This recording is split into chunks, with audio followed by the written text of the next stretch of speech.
Et oui, vous êtes dans l'ascenseur, nous sommes au premier sous-sol, là où se tient un frigorifié, peut-être Amine. Ça va Amine ? Super Nicolas. Ça fait longtemps qu'on s'était pas vu avec les jours fériés, avec les devoirs, avec plein de choses. Ce bordel de calendrier qui nous fait chier. Bon. Et donc te voilà de retour pour nous jouer un mauvais tour. Non, ça c'est ça c'est autre chose. C'est la première blague de la chronique et elle marche pas, tu vois. Enfin, là, déjà ça commence bien. Ça commence bien. Bon, j'imagine que t'as passé une sale semaine. Comme d'habitude. Et puis voilà, on commence mardi. Mardi, alors me revoilà. Mardi, je suis tout content. Je suis content de recommencer à écrire mes chroniques.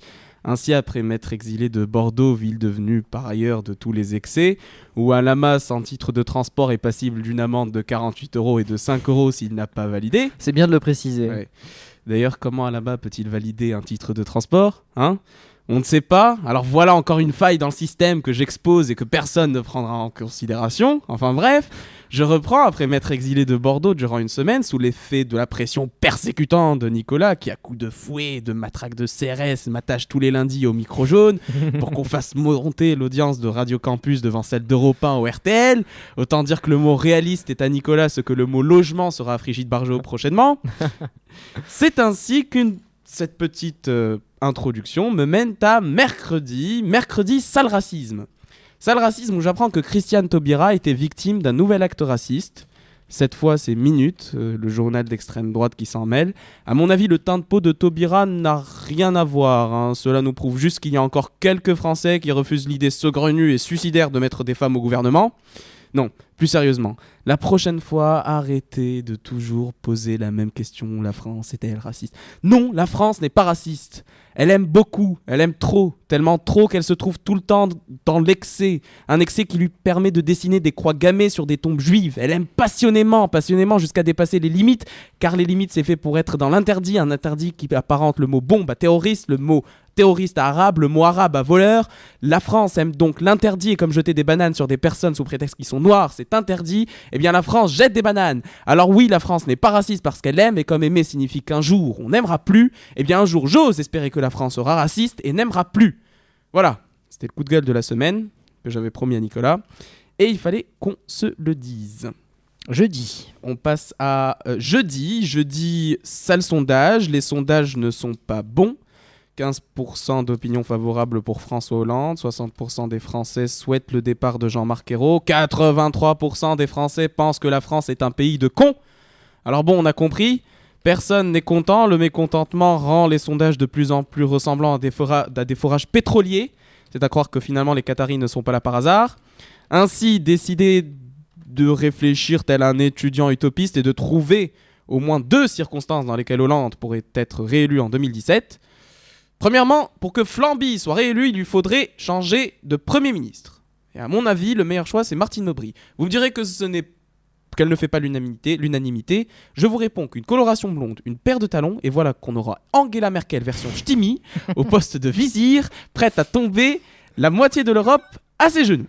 Et puis, second conseil, il va falloir clairement jouer dans les coulisses. On disait que DSK a succombé à Nafissatou, eh bien pourquoi pas Marine Le Pen en train de faire une pipe à Dieudonné, au Sheraton de Casablanca. De toute façon, le Front National a toujours vu les choses en grand. C'est qu'une grosse saucisse africaine accusée constamment d'antisémitisme et tout ça assaisonné d'harissa venu des contrées migratoires. On ne peut finalement que s'en lécher les babines. Samedi. Vendredi. J'ai sauté un jour. Oh là là. Ce non-professionnalisme. Rien ne va plus. Vendredi, sale coup de fil. Vendredi, il est 23h, mon téléphone sonne, numéro masqué, pensant au départ à une blague d'un gros con à la recherche d'un style humoristique. Je décroche et voilà Marine, ma divine, qui m'appelle. Salut Marine, ça va ? Oui, salut, sale terroriste. Toujours en forme à ce que je vois, Marine. Oui, Amine, et bien plus que tes connards d'immigrés. T'as vu cette putain d'équipe de France, Amine ? T'as vu dans quel merdier vous nous avez mis là ? Ben Marine, j'y peux rien, moi, je suis étudiant, mais j'ai aucun rapport avec les joueurs de l'équipe de France, et puis y a pas que des immigrés, enfin... D'ailleurs, pourquoi c'est toujours leur faute petit con là, petite branlette d'un téloche maghrébine, t'arrêtes de te la jouer à la Rachida et tu m'écoutes, ok ? Les fouteux métissés, tu vas leur dire de se bouger un peu le cul, d'être un peu plus agressif avec la baballe. Putain, Chirac, il vous a fait un stade à Saint-Denis pour vous sentir chez vous quand vous jouez, ok ? Donc ces joueurs, tu vas leur dire de gagner ce putain de match, sinon j'appelle Minute et je vous démonte vos origines. Ouais, mais attends Marine, on s'en fout des origines, on part de la France là.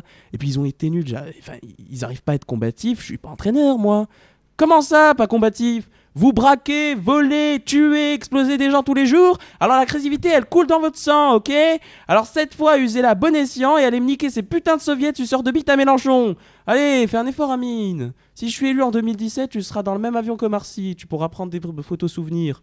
Bref, je raccrochais, je décidais de ne plus jamais répondre au numéro masqué, ce qui nous amène à samedi, salle resto. Samedi, salle resto, je redescends de la sphère politique qui devient aussi nauséabonde qu'un tweet de Natacha Polony. Je décide d'inviter une connaissance universitaire à dîner, ayant bien évidemment l'intention de finir la nuit avec elle. Je décide de l'impressionner et je l'emmène donc au meilleur restaurant de la ville. Et a fortiori le plus cher. Même si user d'un porte-monnaie pour passer une bonne nuit sera bientôt le quotidien d'un joueur de l'équipe de France lorsqu'il aura joué la Coupe du Monde au secteur brésilien des Bois de Boulogne. Je reviens donc à mon aventure saturnale. À ma surprise, mon invité se permet de commander 2 plats à l'entrée, 3 de résistance, et lorsqu'est venue la commande du dessert où j'ai pris la décision de prendre un quart de tiramisu, la violeuse de ma carte de crédit commanda 4 desserts dont un double profiterole, sans oublier le magnum de rouge qu'elle avait réclamé au début du dîner. Alors bien sûr, au-delà du trou de 1600 balles dans mon compte, que je comblerai sûrement en fabriquant des billets de 100 € Stabilo Boss, une partie de jambes en l'air allait récompenser ma générosité jusqu'au moment où je posais par simple curiosité une question. J'ai une petite question. Je vais paraître un peu con, mais tu manges comme ça tous les jours ? Non, Amine. Je mange comme ça seulement quand j'ai mes règles. Et bim. Je ne ferai aucun commentaire sur ça. Ma nuit fut tellement stérile qu'aucune blague ne m'est venue pour meubler le dimanche. Voilà, pour moi, ce fut une sale semaine de merde. Il est temps pour moi d'aller prendre un whisky, un Prozac et d'attendre dans les bras de Morphée la prochaine sale semaine de moi, étudiant. Eh bien, Amine, moi je l'ai la blague du dimanche. Est-ce que vous connaissez le comble de Frigide Barjot ? Non, je ne le connais pas. Eh bien, c'est la vérité, hein, c'est avec ses problèmes de logement, c'est de manifester pendant 70 jours contre le mariage gay, tout ça pour finir sous une tente. Campus Bordeaux. 88.1. Et vous écoutez l'ascenseur de Radio Campus, bienvenue à vous si vous nous rejoignez. C'est un magazine qui parcourt l'étage des